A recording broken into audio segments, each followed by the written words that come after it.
Terdakwa kasus dugaan pelanggaran Undang-Undang ITE Adam Denny saat ini mendekam di penjara bersama dengan Doni Salmanan dan Indra Kents.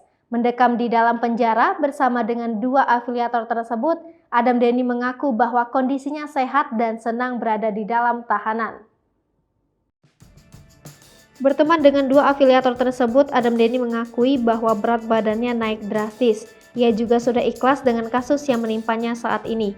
Diketahui, kasus Adam Denny bermula dari laporan seseorang berinisial SYD yang merupakan salah satu kuasa hukum Wakil Ketua Komisi 3 DPR Republik Indonesia Ahmad Sahroni.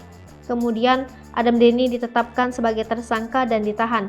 Selanjutnya, Adam Denny didakwa dengan sengaja dan tanpa izin mengubah, menambah, mengurangi, melakukan transmisi, merusak, menghilangkan, memindahkan, menyembunyikan suatu informasi yang mengakibatkan terbukanya informasi pribadi Sahroni.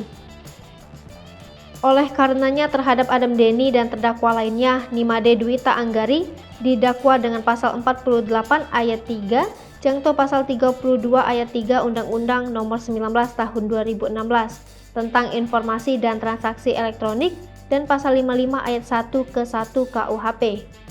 Terbaru, Adam Denny menyayangkan sikap Ahmad Sahroni. Ia menyebut posisinya sebagai rakyat yang sedang dikriminalisasi oleh wakil rakyatnya sendiri. Di sisi lain, Adam menilai ada sejumlah kejanggalan yang terjadi pada kasusnya.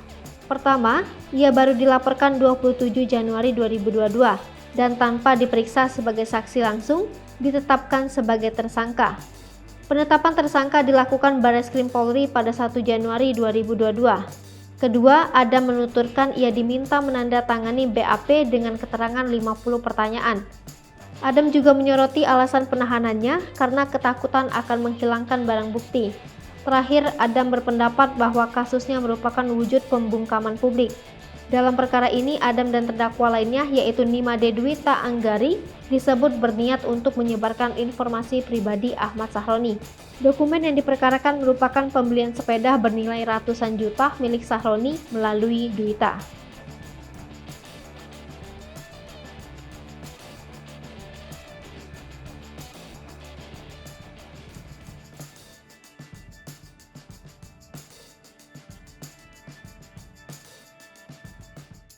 Hai pemirsa Sripopo TV, jangan lupa komen, like, dan subscribe, serta tonton terus berita-berita terupdate lainnya